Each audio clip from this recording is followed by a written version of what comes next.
It's time to keep going with my out-of-conference games and predicting their seasons out of that game. Next up, Iowa at Iowa State. Here we go.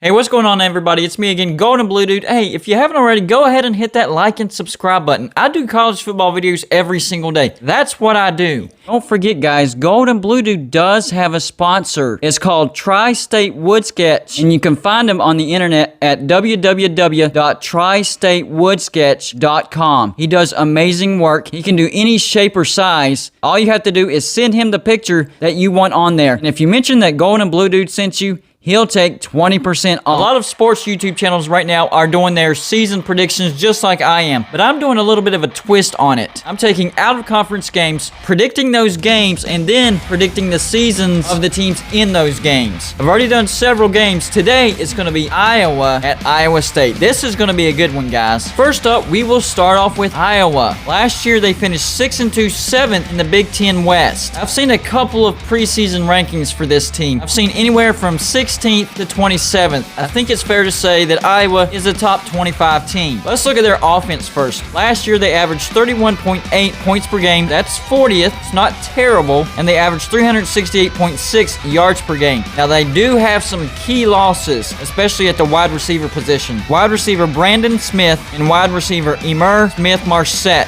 Their leading receivers, they are gone. The big thing for Iowa's offense this year is they need to improve on third down and moving those chains. They were terrible at that last year. However, they were number 1 in the Big Ten in red zone scoring, so when they got close, they took advantage. Forewarning to Hawkeye fans, wide receiver depth is going to be a big concern for Iowa this year, but it's all going to start with their quarterback, Spencer Petras. Last year, he was 140 for 245, 57.1%, 1,569 yards, 9 touchdowns, and 5 interceptions. He's going to have to do better than that. That's not very good. They do have some production coming back at wide receiver. Wide receiver Nico Rajani, 18 receptions for 191 yards, and wide receiver Tyrone Tracy Jr., 14 receptions for 154 yards and 1 touchdown. But I think the main go-to target will be tight end Sam Laporta, 27 receptions for 271 yards and 1 touchdown. It's going to be a lot of shuffling on the offensive line as well because only 2 starters come back. However, they do have a great centerpiece. Center Tyler Linderbaum. He is considered to be the best center in the nation. I think Iowa will be fine at the running back position, but once again, depth will be a concern. Running back Tyler Goodson, he'll be back. Last year, 143 carries, 762 yards, 5.3 yards a carry. The problem is his backup, running back Mekhi Sargent. He's gone, so running back depth is a major concern as well. So the biggest issues on offense for Iowa is depth. Now let's look at their defense. Last year, they allowed 16 points per game. That's 6th in the nation, only 313 yards per game. So defense has always been Iowa's strength. They also have some key losses on that side of the ball as well. Linebacker Nick Neiman, but the big thing is defensive line. Pretty much all of them gone. They lost defensive lineman Jack Heflin, defensive lineman Davian Nixon, and defensive lineman Chauncey Golston. So the defensive line is going to be a whole new look this year. But the good news for the defense is 8 of their top tacklers are back. Here's what their defensive line will look like. Starting off with defensive lineman Noah Shannon. Last year, 11 tackles, 6 by himself, a half a sack, 1 pass deflection. On the edges, defensive end Yaya Black, 3 tackles, 1 by himself, and defensive end Zach Van Valkenburg, 30 tackles, 14 by himself, 3.5 sacks, 1 forced fumble. That is the guy you're going to want to keep your eyes on this year. Linebacker, defensive lineman hybrid, he plays both, Joe Evans. Last year, 7 tackles, 3 by himself, 1 sack, and 1 pass deflection. I think Iowa will be strong at the linebacker position. Linebacker Seth Benson Jr., he'll be back. 47 tackles, 26 by himself, 2 sacks. Also, linebacker Jack Campbell, 29 tackles, 21 by himself, 1 sack, 3 pass deflections, and 1 forced fumble. So even though they have a whole new defensive line coming in, that linebacking core will be just fine. Iowa is known for developing those defensive linemen, so I don't have any big concerns for that. Iowa's secondary could potentially be one of the best in the Big Ten. Let's start with the cornerbacks. Cornerback Matt Hankins, 41 tackles, 28 by himself, 1 interception, and 5 pass deflections. Cornerback Riley Moss, 43 tackles, 33 by himself, 2 interceptions, 1 of which he returned for a touchdown, and 4 pass deflections. Free safety Jack Zach Kerner, 45 tackles, 26 by himself, 3 interceptions, 2 pass deflections. Strong safety Kayvon Merriweather, 23 tackles, 13 by himself, and 1 pass deflection. Iowa also got the Northern Iowa transfer Xavier Williams, so that's going to add some depth. The bottom line is the coach for Iowa has been there for 23 years. He knows what he's doing, and I'm pretty confident in saying that he will have Iowa competitive in the Big Ten West again. This guy has the longest current head coaching tenure in the nation as far as staying in one place for an extended amount of time. But I don't think Iowa will be elite. They're going to be pretty good, but not elite. Let's look at their schedule. First up, a home game against Indiana. This could go either way. Personally, I think this is a win for Iowa because it is at home, and Iowa has a tremendous home field advantage. But I'm telling you, Indiana will be talented. I do think Indiana benefited from a shortened schedule last year, so we're really going to see how good Indiana is this year. This is going to be a good game, but I think home field advantage favors Iowa. Then there's the road trip at Iowa State. I will predict that game later. After that, Penn State at home. That's a win. Colorado State at home. That's a win. At Maryland, that's a win. Penn State at home. I think Penn State has a big bounce back year. I think that's a loss for Iowa. Purdue at home. That's a win. At Wisconsin, tough road trip. That's a loss. At Northwestern, I don't think Northwestern is going to be as good as they were last year. I think that's a win for Iowa. Minnesota at home. That's a win. Illinois at home. That's a win. At Nebraska, that's a win. So I have Iowa finish the season on a 4-game winning streak. So depending on that road trip to Iowa State, Iowa could be either 10-2 or 9-3. Time to talk about Iowa State. Man, if you're an Iowa State fan, you should be super excited about this year. This is going to be a great year for Iowa State. Last year they were 9-3, second in the Big 12. In preseason rankings, most people have them number 7. Last year they averaged 32.9 points per game. That's 34th in the nation. 436.3 yards per game. Avoid the slow start. Don't get beat by somebody you have no business getting beat by at the beginning of the year. Last year, Louisiana. Louisiana was a good team, but you had no business losing to them at home. Great news for Iowa State. 19 of their 22 starters will be back. This could be the best Iowa State team maybe in history. Let's look at their offense first. The offensive line could be the best in the nation. All 5 starters are back, and the rotation for this offensive line is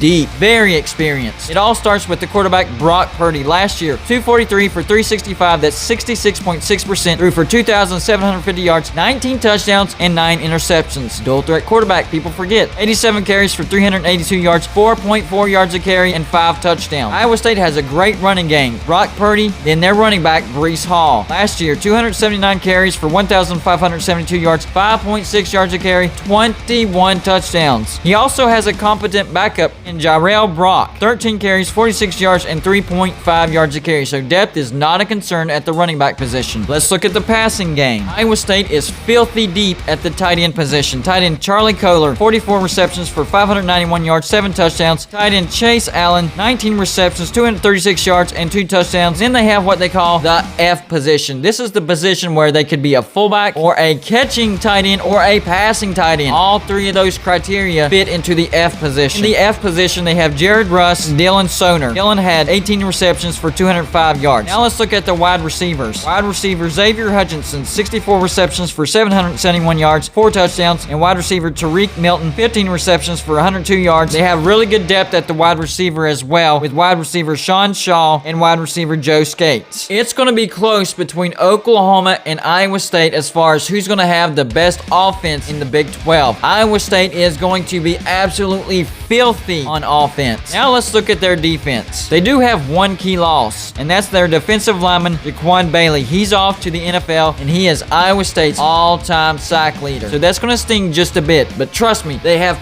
plenty coming back on defense. Last year, Iowa State's defense allowed 21.4 points per game. That's 25th in the nation. That's a pretty good defense, and allowed 341.6 yards a game. It all starts with that defensive line. On the inside, defensive tackle Isaiah Lee, 12 tackles, 7 by himself. They are extremely deep on the defensive end side. Starting with defensive end Inyi Uwazurki, 27 tackles, 16 by himself, 3 sacks, and 1 pass deflection. Defensive end Zach Peterson, 18 tackles, 8 by himself, 1 sack, 1 forced fumble. And defensive end Will McDonald, that's the guy you got to keep your eyes on. 35 tackles, 20 by himself, 10 and a half sacks. That's crazy. 1 pass deflection, 2 forced fumbles. Iowa State also has a very talented linebacking core. Starting with linebacker Jake Hummel, 80 tackles, 43 by himself, 3 pass deflections, and 1 forced fumble. Linebacker Orion Vance, 70 tackles, 32 by himself, 1 sack, 1 pass deflection, and linebacker Mike Roach. 99 tackles, 57 by himself, 1.5 sacks, 2 pass deflections, and 5 interceptions. That is a nasty front seven. The secondary,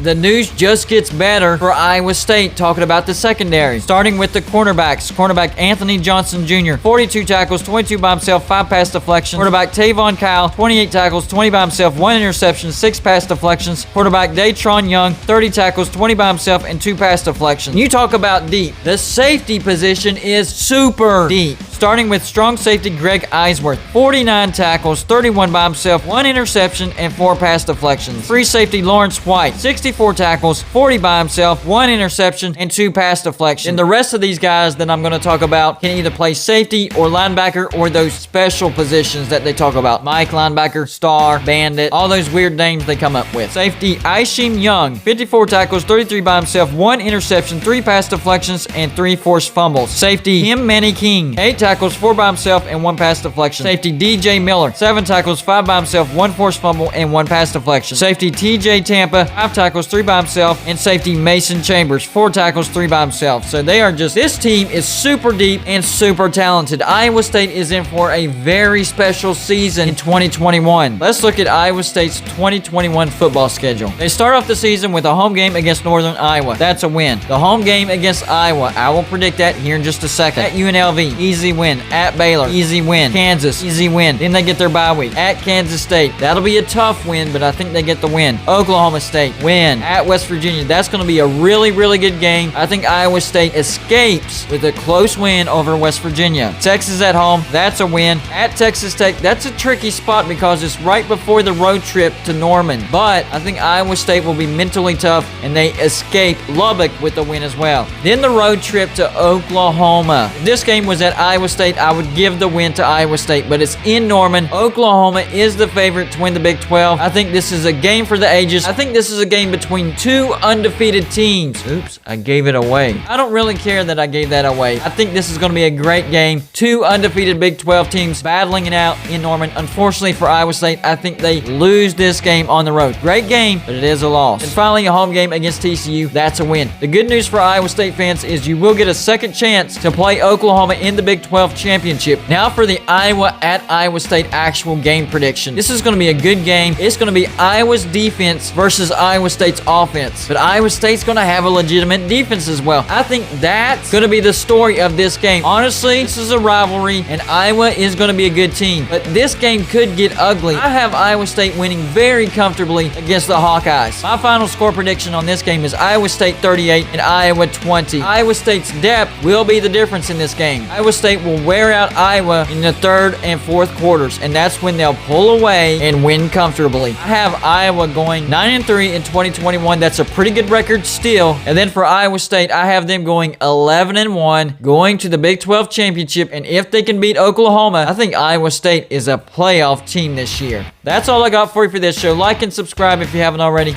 and I'll see you on my next show.